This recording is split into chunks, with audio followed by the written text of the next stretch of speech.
We're back with another wonderful gem from the amazing Marcello Pelleriti. Look at this fancy one. Bro, we got the, that's real. That's uptown. Seriously uptown. What a gorgeous looking bottle of wine. And what a gorgeous wine. This is special gear with a wonderful story. So 1853, we've talked about 1853 estate before, and we've sold the wines from this property before, but we've never sold the heritage. This is something new and exciting from this property. Now, the boring part of this property, well, no, there's no boring part. I'm just kidding about the boring part. 1853 is the kind of the name they use to kind of talk about the initiation of red wine in Argentina, kind of like the starting point, the history starting point, which coincidentally is kind of around when Australia got kicked off. 1840s, 1850s, when those first round of religious, religious ne'er-do-wells and prisoners and stuff found their way to Australia. Same thing with Malbec. Same thing with Mendoza. This is when those first rounds of cuttings started coming to Argentina from France. By the way, all Pre-Phylloxera. Taking notes, Pre-Phylloxera. So, if you have the opportunity to have the original plant material from Bordeaux, from the 1850s, in your vineyard, unfettered, would you consider that cool if you're a wine geek? Nod your head, yes. Yes, I would consider that very friggin' cool. It's beyond cool. It's the nerdiest of the nerd. And that's what these guys have. They have that first original off-the-boat clone of Malbec from Pre-Phylloxera vineyards in Bordeaux, planted in 1910. Killer. Wonderful.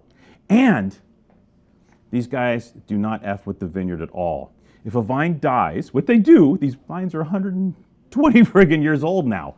When one dies, they use what's called the layering system. Well, they'll take a scion, a cane from the vineyard, from the vine next to it, run it underground, bury it, and then grow a new vine off the top of the cane out where that missing vine was located.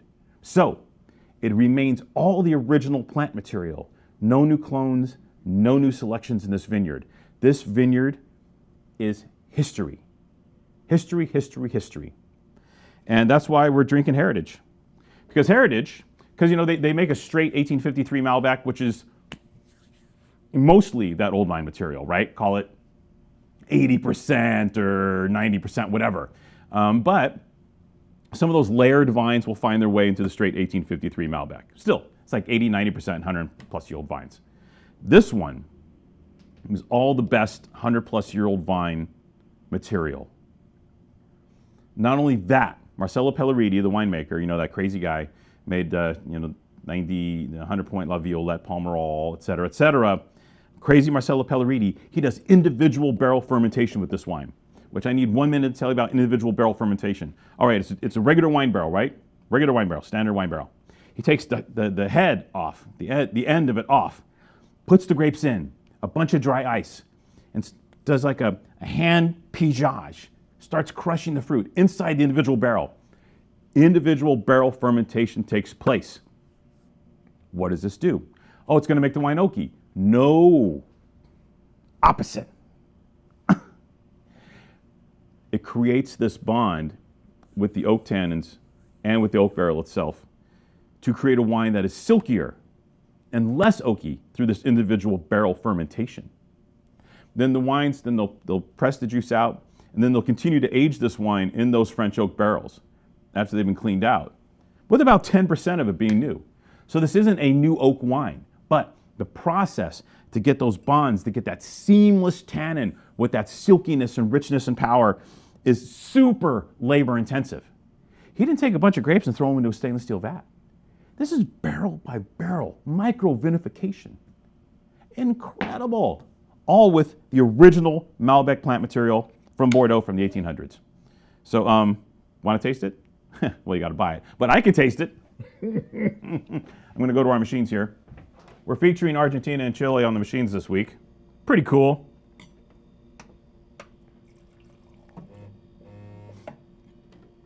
So you can come taste this wine right now, if you want. Yes. So what this does create is a level of polish, luxury, plush, seamless, velour, velvet, whatever term you want to use. This creates that in the wine, this process. So you have 110-year-old vines, original Malbec plant material from Bordeaux, Pre-Phylloxera, not a lot of new oak.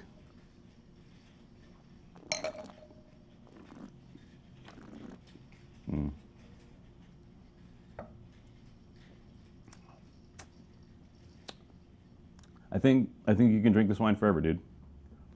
I think you can literally not stop drinking this wine. This has luxury Bordeaux shadings to it. Like, this feels like you're drinking one of those $100 Pomerols. It's super silky, beautiful, lush, not a stitch oaky. The blue fruits of the Malbec are coming through, but there's something more there. It's not a minerality.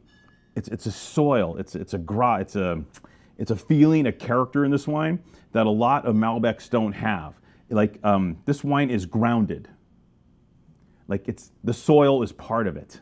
You know what I'm talking about? Like, that's the vibe here. It's a rich wine, but it's not distanced from the dirt that it was growing in. You feel it's not a contrived wine. It's effortless. Effortless. But it's like ballet. A lot of effort goes into making something taste and appear effortless. Does that make sense? This is an extremely labor-intensive wine. And the end result is you go, more. And that is the whole point. Yeah, pressed, 96 point suckling. Look, it even says, hey! Usually $38, but we're dealing direct with these folks. We have a wonderful relationship with the Pelleriti gang. So we're rolling this wine at $25.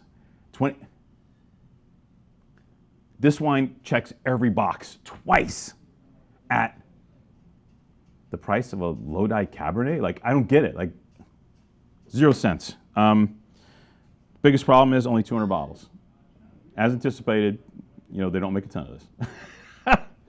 What a story. $25. If you don't buy this, you guys, I don't know. I'm just gonna give it up. Just give it up. Get some now.